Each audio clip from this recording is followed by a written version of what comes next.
नमस्कार। आज हम एक काफ़ी चौंकाने वाली कहानी पर बात करने वाले हैं। एक ऐसी कहानी जहां सोशल मीडिया की चमक-दमक वाली दुनिया और जासूसी का वो अंधेरा सा कोना कहीं मिलते हुए नजर आ रहे हैं। हाँ, ये कहानी है हरियाणा की एक जानी-मानी ट्रैवल व्लॉगर ज्योति मल्होत्रा की, जिनकी हाल में गिरफ्तारी हुई है और आरोप काफी संगीन है पाकिस्तान के लिए जासूसी करने का। बिल्कुल। हमारे पास इस पे कुछ न्यूज़ रिपोर्ट्स हैं और आज हम इन्हीं के आधार पर समझने की कोशिश करेंगे कि आखिर ये पूरा मामला है क्या। मतलब ज्योति कौन है, उन पर क्या इल्ज़ाम लगे हैं और ये सब कैसे कैसे सामने आया। तो चलिए शुरू करते हैं। तो सबसे पहले ये ज्योति मल्होत्रा हैं कौन? रिपोर्ट्स के मुताबिक हरियाणा की रहने वाली हैं, यूट्यूबर हैं। चैनल का नाम ट्रैवल विद जो, काफ़ी पॉपुलर बताया जा रहा है। जी। इंस्टाग्राम पर भी अच्छी खासी फॉलोइंग है। हाँ, इंस्टाग्राम पर करीब 1,32,000 फॉलोअर्स हैं हम्म, और उनकी प्रोफाइल भी काफी दिलचस्प है। खुद को खाना बदोश, सिंह लड़की, घुमक्कड़, हरियाणवी प्लस पुराने विचारों वाली पंजाबी मॉडर्न लड़की बताती हैं। हम्म। और घूमने का शौक तो जाहिर है। भारत के अलावा भी कई जगह घूमी हैं, इंडोनेशिया, चीन। बिल्कुल, उनके सोशल मीडिया से यही पता चलता है। लेकिन जो बात अब जांच के घेरे में है, वो है उनकी पाकिस्तान की यात्राएं। हाँ, पाकिस्तान यात्राएं। ये कब हुई और कितनी बार? रिपोर्ट्स के हिसाब से 2023 से उन्होंने पाकिस्तान जाना शुरू किया। अब कितनी बार इस पर भी थोड़ा मतभेद है। कोई रिपोर्ट कहती है 3 बार, कोई 2 बार। अच्छा, और वीज़ा कैसे मिला? बताया जा रहा है कि कमीशन एजेंट्स के जरिए वीजा लिया था उन्होंने। जो कि खैर अपने आप में असामान्य नहीं है, लेकिन अब इस केस में हर पहलू को देखा जा रहा है। और पाकिस्तान में उन्होंने क्या किया? मतलब उनके व्लॉग्स अगर देखें तो। हाँ, उनके व्लॉग्स में पाकिस्तान की काफी कह सकते हैं पॉजिटिव तस्वीर दिखाने की कोशिश की गई है। जैसे? जैसे अटारी वाघा बॉर्डर पार करना, लाहौर का वो मशहूर अनारकली बाजार घूमना, बस में सफर करना, कटासराज मंदिर जाना, ये सब उनके वीडियोस में दिखता है। एक तस्वीर पर तो कैप्शन भी था उर्दू में, इश्क लाहौर। जी। और पाकिस्तानी खाने की तारीफ, दोनों देशों की संस्कृति की तुलना, ये सब भी उनकी पोस्ट्स में था। तो फिर शक कहाँ से शुरू हुआ?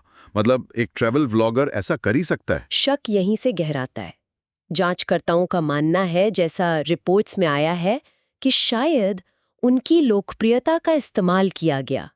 मतलब हो सकता है विदेशी एजेंट्स में उनके जरिए ये पॉजिटिव वीडियोस बनवाए हों, एक तरह के प्रोपेगेंडा के लिए। अच्छा, मतलब ये सिर्फ घूमना फिरना नहीं था, इसके पीछे कोई और मकसद हो सकता है। जांच एजेंसियां इसी एंगल से जांच कर रही हैं कि क्या ये सब स्पॉन्सर्ड था या किसी दबाव में किया गया, या फिर वो खुद इसमें शामिल थीं। और उनका पाकिस्तान से कनेक्शन कैसे बना? क्या इस बारे में कुछ पता चला? हाँ, ये भी एक अहम कड़ी है। रिपोर्ट्स के मुताबिक 2030 की अपनी यात्रा के दौरान वो नई दिल्ली में पाकिस्तान हाई कमीशन में तैनात एक अधिकारी के संपर्क में आई। पाकिस्तान हाई कमीशन के अधिकारी? नाम? एहसान उर रहीम उर्फ दानिश, ऐसा नाम सामने आया है। हाँ। और कहा जा रहा है कि उनके बीच काफी मतलब करीबी रिश्ते बन गए थे। जी, ऐसी बातें सामने आ रही हैं, और ये भी कि एहसान ने ही उन्हें पाकिस्तान में कुछ इंटेलिजेंस अधिकारियों से मिलवाया था। और इस एहसान नाम के अधिकारी को तो बाद में भारत से निकाल भी दिया गया था, है ना? मई 2025 में। बिल्कुल सही। जब भारत ने पाकिस्तान के साथ डिप्लोमेटिक संबंध कम किए थे, तब उसे निष्कासित किया गया था। तो ये टाइमलाइन और ये कनेक्शन काफी महत्वपूर्ण हो जाता है। तो भारत लौटने के बाद भी क्या वो उन लोगों के संपर्क में रही? आरोप तो यही है। कहा जा रहा है कि इनक्रिप्टेड प्लेटफॉर्म्स जैसे व्हाट्सएप, टेलीग्राम, स्नैपचैट, इनके जरिए वो पाकिस्तान में बैठे लोगों से जुड़ी रहीं। और पहचान छुपाने के लिए नकली नामों का इस्तेमाल, जैसे जट रंधावा। हाँ, ऐसा भी सुनने में आया है, ताकि शक ना हो। तो मुख्य आरोप क्या है? सिर्फ संपर्क रखना या कुछ और भी? नहीं, मुख्य आरोप इससे कहीं ज्यादा गंभीर है। आरोप है कि उन्होंने भारतीय ठिकानों, जगहों के बारे में संवेदनशील जानकारी साझा की। संवेदनशील जानकारी मतलब किस तरह की? डिटेल्स तो अभी सामने नहीं आई हैं, लेकिन जाहिर है ये राष्ट्रीय सुरक्षा से जुड़ा मामला हो सकता है।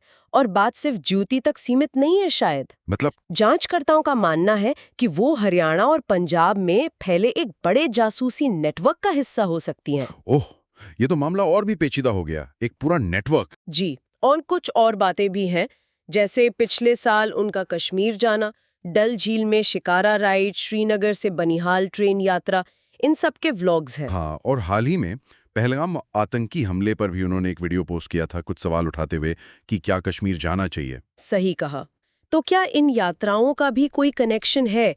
ये भी जांच का हिस्सा है। एक आरोप ये भी है कि उन्होंने किसी इंटेलिजेंस वाले के साथ इंटीमेट रिश्ते बनाए और उसके साथ बाली इंडोनेशिया भी गई थी। अच्छा, और उनका लेटेस्ट इंस्टाग्राम पोस्ट भी इंडोनेशिया से ही था शायद? जी हाँ, इंडोनेशिया से ट्रेन यात्रा का जिक्र करते हुए एक पोस्ट था। तो ये सारी कड़ियां अब जोड़ी जा रही हैं। और आखिरकार हिसार पुलिस ने उन्हें गिरफ्तार कर लिया। एक रिपोर्ट में तो ये भी था कि उनके साथ 6 और लोग भी गिरफ्तार हुए हैं। हाँ, तो वो नेटवर्क वाली बात इससे और पुख्ता होती लगती है। तो कुल मिलाकर एक पॉपुलर ट्रैवल व्लॉगर जो अपनी यात्राओं के लिए खासकर पाकिस्तान की पॉजिटिव इमेज दिखाने वाले वीडियोस के लिए जानी जाती थी, अब जासूसी जैसे गंभीर आरोपों का सामना कर रही हैं।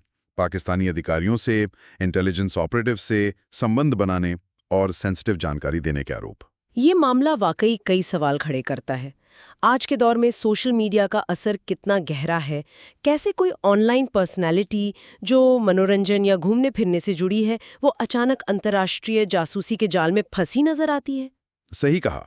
ये दिखाता है कि ऑनलाइन दुनिया कितनी जटिल हो सकती है और ये भी सोचने पर मजबूर करता है कि किसी की ऑनलाइन पहचान का इस्तेमाल किन-किन मकसदों के लिए किया जा सकता है। बिल्कुल। ये वर्चुअल दुनिया और असल दुनिया के बीच की जो रेखा है, वो कितनी धुंधली हो सकती है, ये उसका एक उदाहरण शायद हमारे सामने है। इस पर आगे और भी बातें सामने आ सकती हैं।